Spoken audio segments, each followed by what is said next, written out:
Hey everybody, it's Richie Unicorn Carly here, and I hope you guys are having a wonderful day.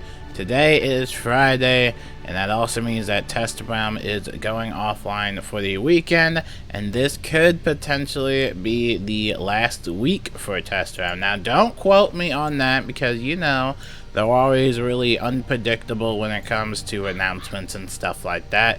I'm just assuming that this will probably be the last week for Test Realm, just because I don't really know what else needs to be tested, or I don't know what else should even be played. I mean, we've already made a video talking about how Test Realm is usually barren, and there's usually not that many players in, but I'm sure that they've gotten plenty of feedback from the players. Oh look, there's a random person right there, look at that.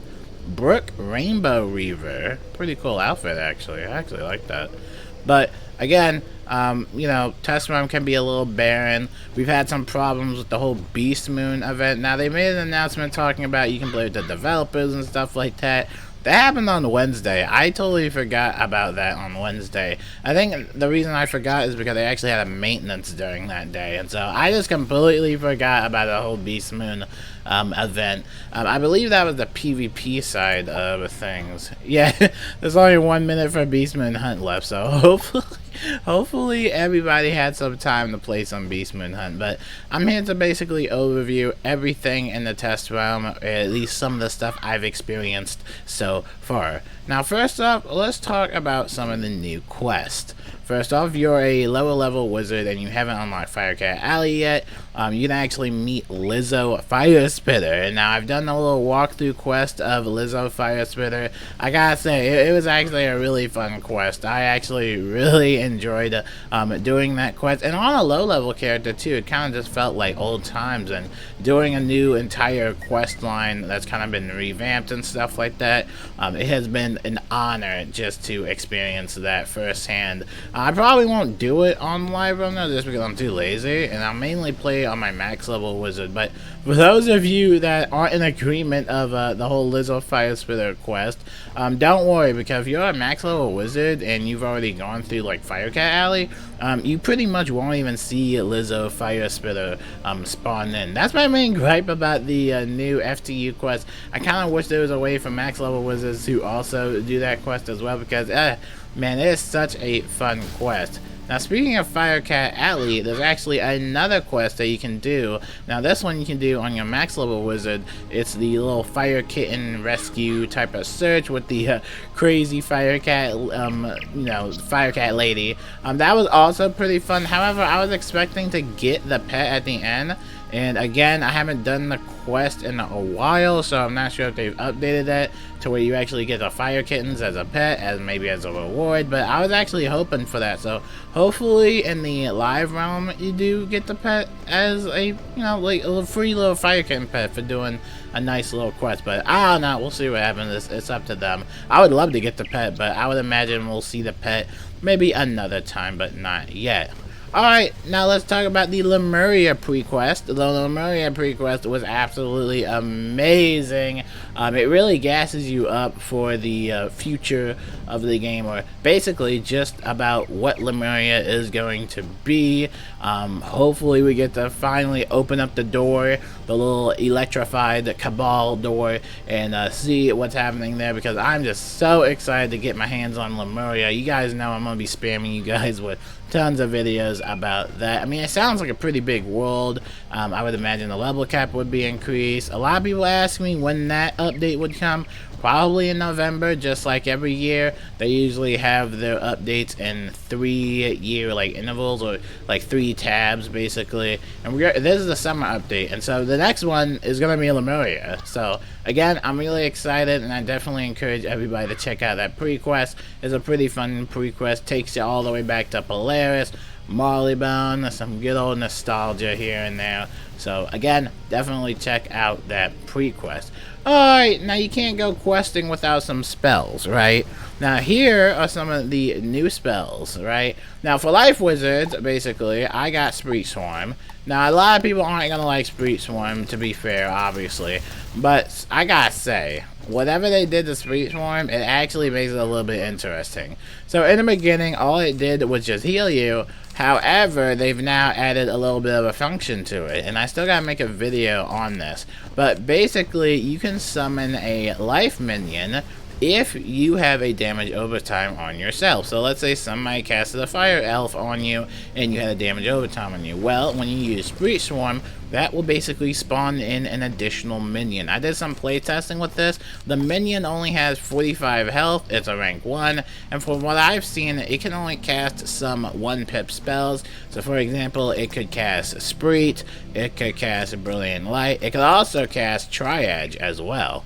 And so, I don't know, it just seems like this is a really fun minion. Oh, it can also cast Imp as well, so a little attack.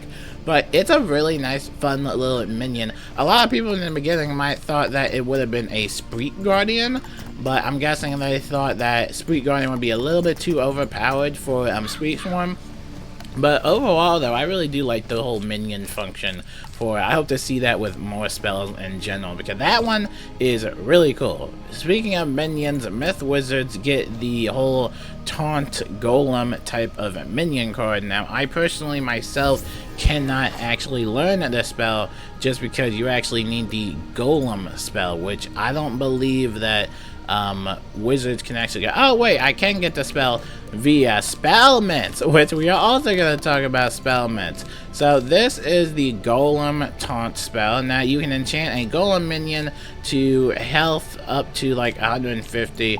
So basically it helps you taunt the minion basically, and that will let you, I guess, put a little aggro on that minion. And that's the one gripe I have about this entire update, is the continuation with Spelmans. Look at, okay, so look at the life tab. As much as I love Spelmans, I feel like Spelmans are just starting to become unnecessary. So there's a Spelman for Spree Swarm, just for a little bit of healing. So this is the max tier, but on Live Realm, I'm not gonna get the max tier. I'm not gonna get all enough. Like, I can show you, I can actually show you how much. So the first tier for Spree Swarm costs 75, right?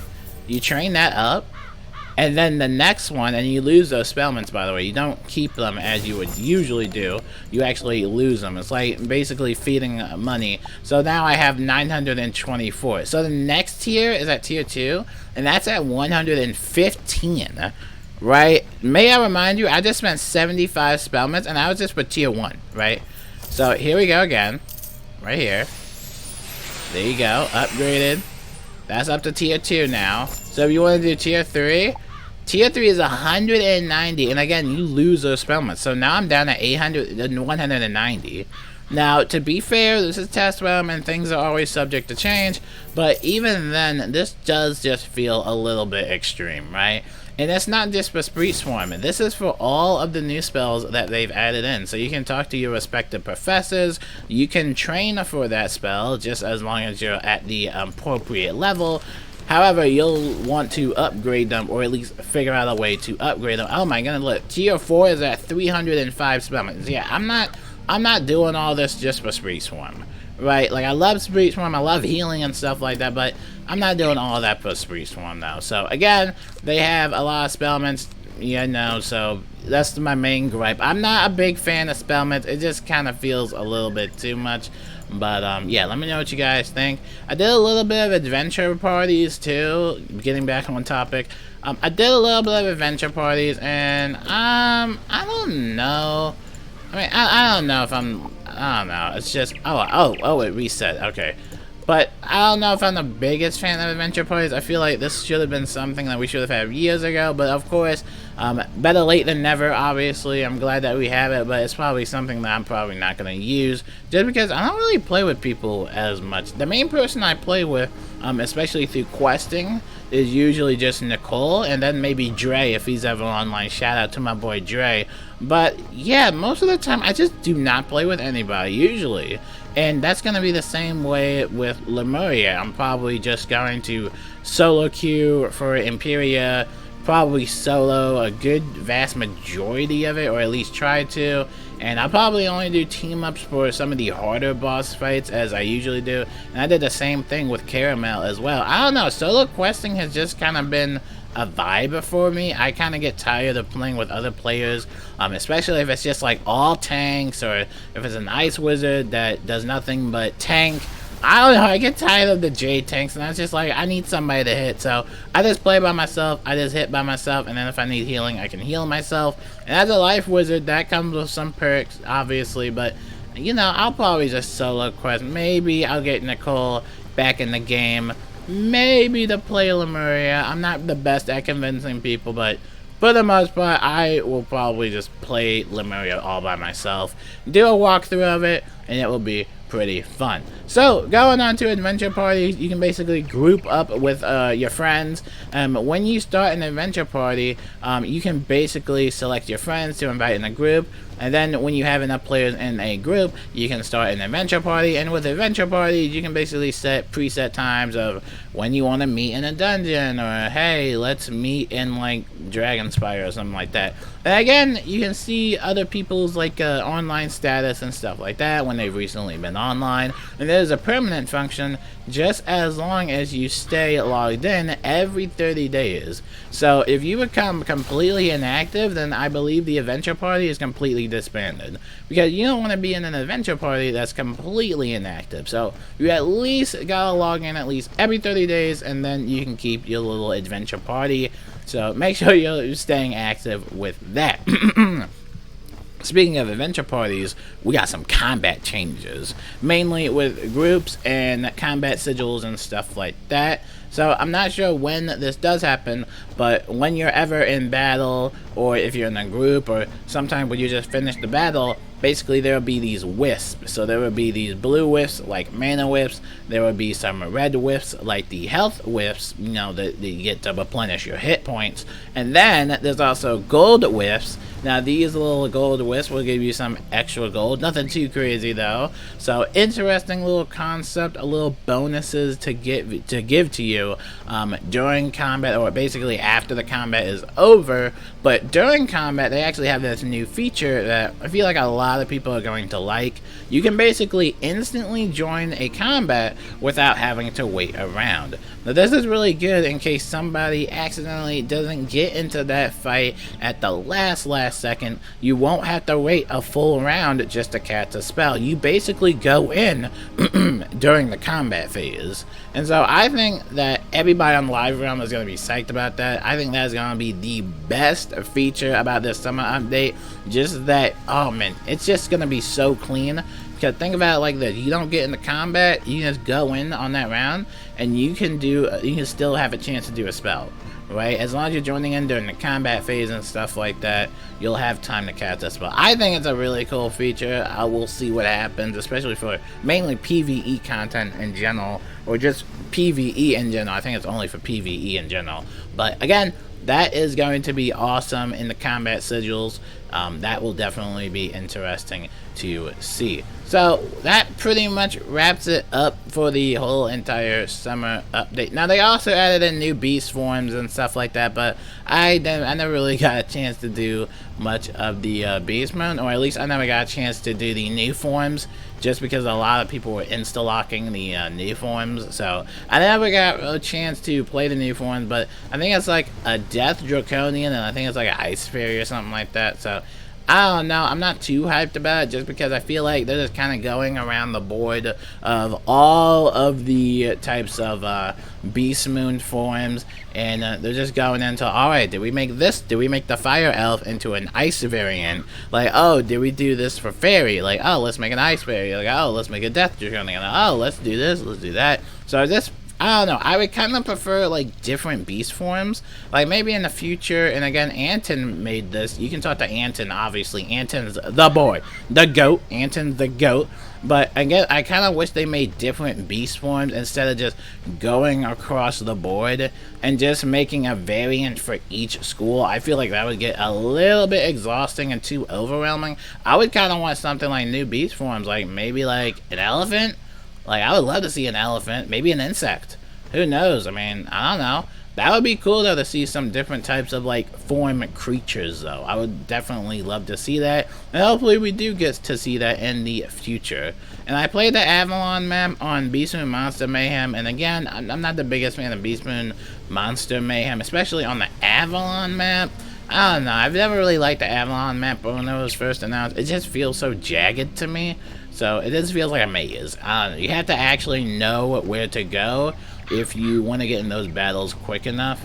And again, it's all Beast Moon Monster Mayhem, so, you know, you might have some difficulties playing with other players and stuff like that, or even finding some queue times during late hours, depending on where you live and your time zone. I don't know, it's a big hassle. I already got my gear, so I'm happy about that, but hopefully everybody else likes that as well. Alright, now, the final thing, I'm sorry that the video is so long, but the final thing that I know they added were additional spells. Now these are 3 new lore spells. Obviously the con being to the new lore spells is that not only do they have spell writing paths when you do eventually get them, or if you get them, however, these are going to be specific towards the pack. Again, it's kind of the same thing with Ratatska Spin. Eventually it will be dropped by Lore Master, then you gotta farm Lore Master forever just to get this spell, and I don't know, it just it kind of gets exhausting, and again, you have to get a lot of Spelmans. 75, I think, is the first tier, or the second tier. You can choose your path and whatever. It's just, I don't know. I'm just so tired of them having like new spells in the game, and then there's a Spellman path, because then you know that you're not getting the full-on potential of the spell. Obviously, everybody's going to be grinding Spellmans to just get that little bit more of damage, but again, Spellmans are just really hard to get. I mean, I'm personally not the biggest fan of Spellmans. Honestly, if they keep making like new spells, with Spellman paths, I'm honestly not even gonna upgrade them. Like, I've kind of gotten to the point where it's not even worth upgrading some of these spells. For Grenadier though, Grenadier was fun because the last boss dropped Spellmans. That's something I'll do. But if the last boss is not dropping Spellmans for this, and it's such a low chance, and it's not guaranteed for every battle, then there's no point for me upgrading the spell because of the amount of hassle it would be just for a little bit more damage. So again, I don't know what they're doing with Spellmans. I mean, Screech one takes 305, like, this is just, I don't know, it's just insane to me. And so these new type of lore spells will obviously be available in the little Ravenwood Rangers pack. Now this has been a unannounced type of pack. They are basically just putting it in the test realm just for us to test it. But again, I'm not too, I don't know, I personally don't really like some of these new spells. It seems, some of these new spells seem a little really confusing. I think the only one I can understand is a Splash Squatch, which basically removes 2 traps off of you. This is like, or at least 1, or whatever you want to do for Splash Squatch. I think this is the only spell I actually read and like fully understand. But for stuff like Camp Bandit and stuff like that, I got a little bit confused in the beginning. They added a little bit better text now. So basically you'll do life damage, and it will convert a trap that's on yourself to a life trap on the enemy. So that's what Camp Bandit does, a little bit more better text there, a little cram. I see a lot of cramming with that, but at least I know what it does now though. But would I use it? Probably not. But, you know, if you have a feint on yourself and then you attack an enemy, then that makes it into like an equivalent of a feint life trap or something like that. So again, I'm sure lots of people will enjoy this, but for me personally, I don't really need a single hit anymore. I'm pretty much good with all my spells. And again, the main problem with this that I have is that obviously you'll want to upgrade it and get the most potential out of it. I know a lot of Storm Wizards are scratching their head at Berry Surprise. You basically have a chance at attacking or healing. So again, if you have a bunch of blades and you just land on a heal, then, well, you know, you obviously still need to attack. So hopefully you figure out a way to do this. I know some Storm Wizards are going to be a little bit speculated on this, so hopefully they like the new spells. And again, like I said, they're lore spells, so they're going to be really hard to get. You know, obviously it can't come free. But hopefully you guys like those new spells, and hopefully you guys like the test room. That pretty much covers it up for the whole video. Sorry for rambling on for so long, but just wanted to give my main thoughts about it. Overall, I think that this whole summer update is going to be fun. My main favorites are the combat sigil changes, and also the combat changes in general. I forgot to mention this, but Maycast can now heal allies. So for example, with one of my pets, Dr. Beatrix, this pet can basically heal others. Now, some of the talents I have, like Spreetly, Cycle of Life, oh, it's not Cycle of Life, Energizing Battery, right? So I've seen this pet cast Energizing Battery, which is a healing current, on other players besides myself. They also changed the way how you can actually see some of these, you know, the Maycast. I actually like this version a lot better. You can see the spell. I like that. It's pretty cool. But again, you can see the Maycast and stuff like that. Pretty cool stuff. So now you can basically also heal other allies with some of your Maycast. So again, that's pretty cool. And I don't know if that was a glitch or if they patched that or if that is also coming into the combat changes in general. I really do hope so, because this is a really fun change. I feel like a lot of people are going to have fun with that. So again, if you have a healing pet, it might heal some allies, help your team out a little bit more. So again, that pretty much wraps it up for the entire test run. Alright, I did most of the stuff in it, but not enough. But this will probably be the last day for test run, and hopefully we get it next week, because honestly, I'm ready for this update. I'm ready for this update. I think we've had it long enough. And again, test run can be kind of barren, so I feel like we got enough feedback. Just, you know, polish all the bugs and stuff like that. Oh my goodness, I totally forgot about the best part about the updates. I totally forgot about the best part about the updates. This is by far the best thing in the entire update. This is the best thing, and that's right, it's the heart emojis. We've talked all about the heart emojis, and everybody on the Wizard was losing their absolute mind. Now, this is just for test run, so imagine everybody's reaction when this comes to the live servers. Everybody is gonna lose their mind. Wait, they're gonna look like, whatchamacallit? They're gonna be like this. They're gonna be scared. And then they're gonna look like this, like surprised, like, oh. And then they're gonna do something like this. And yes, they did change the XD. They changed the XD to an emoji now. So now it just pops up as an emoji. And like I said, you can basically disable the emoji. Like if it really is that bad for you, I think you can disable emojis. I don't know if it works for yourself though, does it? XD for what? XD4? What? I'm so confused. Oh my goodness, it looks so bad now though. It looks so bad. Oh, you can say that. Okay, so I wonder, whatchamacallit, I'm curious if other people will see that as text, or if that's just you that can't see emojis. Oh my goodness. Wait, let's try. See, yeah, it just comes up as like a text. It looks like almost like a command. Honestly, it looks better if you just put the emojis on, but like I said, a lot of people do not like emoji. A lot of people just aren't a big fan of the new emojis, which I don't understand. My phone scared the crap out of me. That was my alarm. That means we have to wrap up the video. I'm so sorry for rambling on for this long, man. This has been one of the longer Wiz videos ever. I'm probably not even gonna upload this, but again, that is my main 2 cents about the summer test round, and that is everything. We're ending the video here. That is everything in the summer test round, and you can read the rest of the notes on their website. I definitely give it a read just in case I missed anything. Obviously I might have, but definitely check out the test round notes, and let me know if you guys are excited for the summer test round. I know this one might feel underwhelming for a lot of players, but I hope it brings some pleasure, or I hope it brings some faith into the game. I just hope it makes somebody happy. I know it might feel underwhelming, but again, we'll just wait and see what happens. Lemuria is going to be great. Don't even worry about it. November is going to be a crazy month. My name is Richard Unicorn Color, and I'll see you guys later. And until then, peace out.